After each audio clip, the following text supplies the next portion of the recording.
What's up guys? Tara, magluto natin ng chicken pastel si Master. Let's go!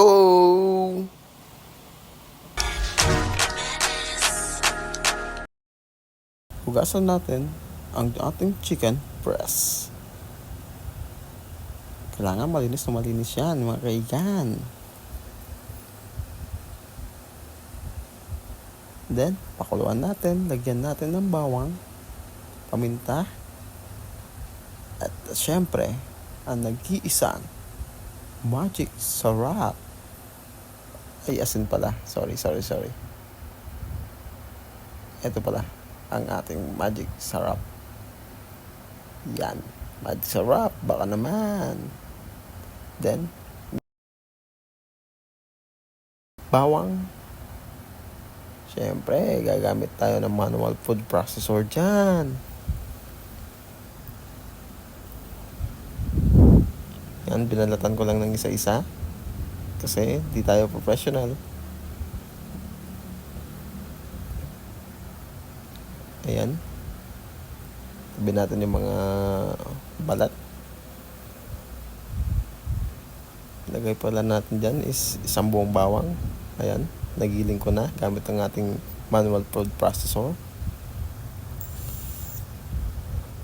Lipat na natin yan kasi meron pa tayong sibuyas. Ayan.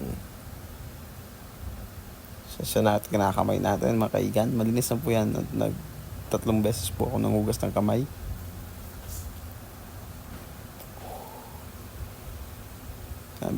Iwain natin yung sibuyas sa maliliit bago natin ilagay sa ating manual food processor. Ayan. Up, lumalaban pa. Ayan, sige.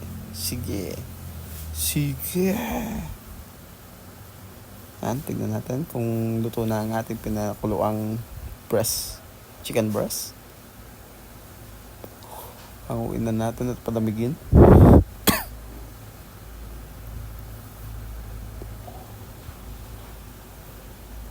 Pag malamig na, himayin na natin gamit ang dalawang tinidor. Pero mahirap, kaya kinamay natin. Diyan pala mas secret ingredients natin.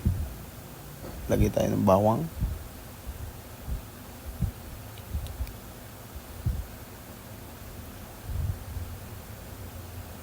Sibuyas. Halu-haluin natin yan mga kaigan. Mekos muna yan. Next, lagyan natin ng ating chicken breast na hinimay.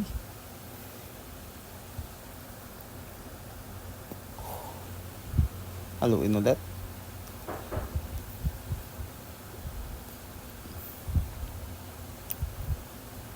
Sige, halo pa.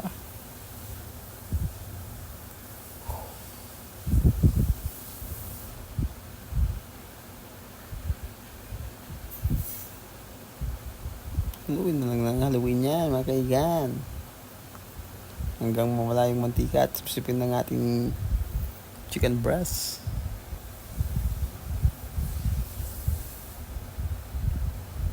Then pag medyo kita mong luto-luto na, gamitan natin ng toyo with tantiameter.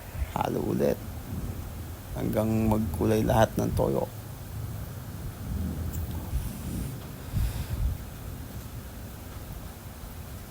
Next, lagyan natin ng pinakagkuluan ng chicken breast. Then, haluin ulit. Uy. Paminta. Buo pa lang nilagay ko dyan, guys.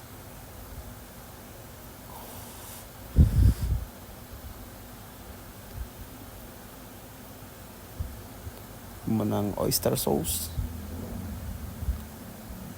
Isang pack lang yan, guys.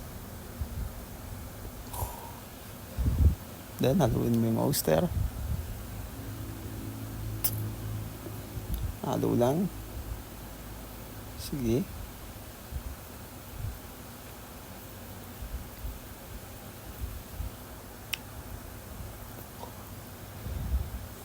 Tayin lang, mas ma-absorb niya yung sabaw.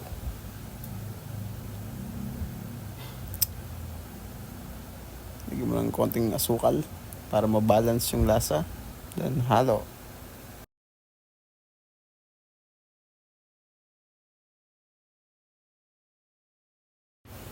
Takpan mo. Kunin na natin ang ating niluto at itapon. Thank you.